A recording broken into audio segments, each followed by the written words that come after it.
Saudara-saudari yang dikasih oleh Tuhan, berkah dalam, semoga sehat semuanya.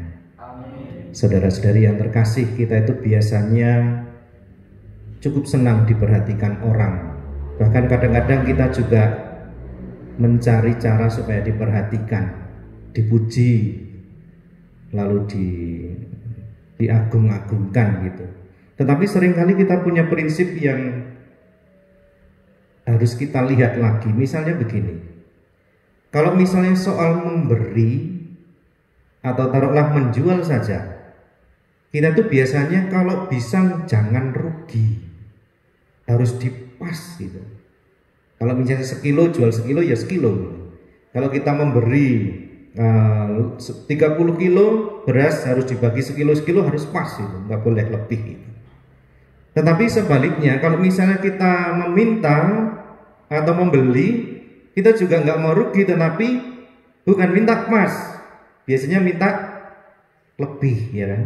Kalau bisa misalnya suruh nakar sendiri itu harus banyak-banyaknya, kalau bisa bahkan tangan ini ya agak curang bisa ngambil itu. Saya kasih contoh, waktu Romo masih kecil dulu, saya berasal dari tempat yang cukup dari pedalaman begitu, jadi boleh beli beras sekilo 2 kilo gitu kalau tidak punya uang, dan biasa kami biasanya disuruh untuk beli gitu. Tetapi yang untuk ngukur itu bukan kiloan timbangan ya, namanya peres gitu. Jadi bisa diambilkan begini lalu diseret gitu, tetapi bukan pakai rantang, tapi pakai bahasa Jawanya batok. Batok itu apa namanya? Oh, badok ya bahasa Indonesianya, tempurung kelapa gitu. Nah, tempurung kelapa itu misalnya bulat begini, misalnya begini ini, itu di bagian bawah itu dilobangi gitu. Jadi jari kita yang tengah itu bisa masuk. Nah, ini kalau kita masuk begini, ketika dicidukkan begitu berasnya, berarti sebenarnya tidak penuh itu, karena berisi 2 tangan kita, 2 jari kita begitu. Lalu cara ngepreskannya juga masih masuk ke dalam seret gitu. Jadi sebenarnya legok ke dalam gitu. Tidak ada satu peres itu, sepres itu. Nah, itu kalau pengalaman misalnya saya membeli sesuatu. Tetapi sebenarnya kalau misalnya minta itu beda lagi. Kalau misalnya saya ambil 2 kilo gitu, mungkin bisa ngambil lebih dari 2 kilo. Nah, saudara-saudari yang terkasih, saya jadi ingat yang katakan yang diajarkan Yesus hari ini. Dia mengatakan begini, ukuran yang kamu pakai untuk mengukur akan dikenakan pula padamu. Ini kan Yesus mau mengajari kita tentang memberi, tentang berbagi. Ukuran yang biasa kita pakai kepada orang lain itu akan diukurkan kepada kita, bahkan akan ditambah lagi. Entah itu kita murah hati atau kita pelit, itu sama ukurannya. Kalau kita semakin murah hati, maka kita juga akan menerima semakin banyak. Bahkan Yesus mengatakan akan ditambah lagi. Semakin kita pelit, mungkin juga tidak akan banyak yang diberikan kepada kita. Jadi jangan berharap banyak. Misalnya begini, kita berharap orang itu baik kepada kita, lah kita nggak baik kepada mereka. Kalau kita ingin dikasihi, ya kita harus mengasihi lebih banyak. Kalau kita mau diampuni, ya kita harus belajar mengampuni.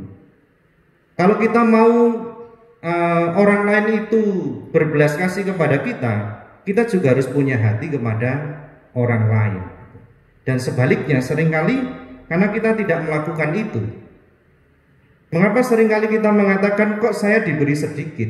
Jangan-jangan kita juga hanya sedikit memberi atau bahkan tidak pernah memberi.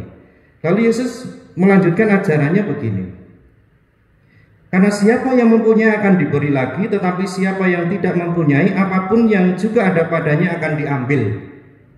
Contoh konkret misalnya begini, Bapak Ibu misalnya sebagai guru di sekolah itu, perhatikan saja murid-muridnya. Mungkin kemampuan anak-anak itu sama, misalnya IQ-nya 100 semua. Tetapi mengapa misalnya kok ada yang nilainya 100, ada yang nilainya itu 80, ada yang nilainya itu 60, ya kan? Itu kan soal siapa yang yang mempunyai akan diberi lagi, yang tidak mempunyai kok malah diambil. Kalau kita memberi lebih banyak, kita akan menerima lebih banyak. Kalau saya waktu guru mengajar itu memberi lebih banyak perhatian, memberi lebih banyak telinga saya untuk mendengar, maka saya akan menerima lebih banyak pengetahuan daripada ketika saya misalnya tidak memberi apapun, di kelas tidur misalnya, tidak memperhatikan, hanya tergantung Mbah Google misalnya, ya nggak bisa, nggak akan pinter. Maka sudah tidak punya, sudah nggak bisa, semakin nggak bisa. Itu kan prinsip yang biasa sebenarnya. Tetapi semakin kita memberi perhatian, maka semakin banyak ilmu kita dapatkan. Semakin kita memberi hati kita untuk orang lain, semakin banyak hati kita terima dalam diri kita. Semakin kita mau berbagi dengan orang lain, maka kasih karunia Allah juga akan semakin deras dalam kehidupan kita. Maka saudara-saudari yang terkasih, mari kita berlomba-lomba untuk menjadi orang baik. Bukan berarti sombong, tetapi dalam arti kalau kita memang baik, kita harus jadi orang baik. Seperti yang diajarkan Yesus hari ini. Orang memasang pelita bukan supaya ditempatkan di bawah gantang atau di bawah tempat tidur, melainkan supaya ditaruh di atas kaki dian. Dipasang kalau punya lampu dian, ya supaya terang. Sama kalau kita orang baik, ya biarlah orang lain tahu bahwa kita orang baik, transparan. Sekali lagi bukan karena kita sombong, tetapi memang Allah hadir dalam diri kita yang betul-betul mempunyai hati yang tulus, hati yang murah hati yang mau berbagi kepada orang lain. Berkat Tuhan menyertai kita. Amin.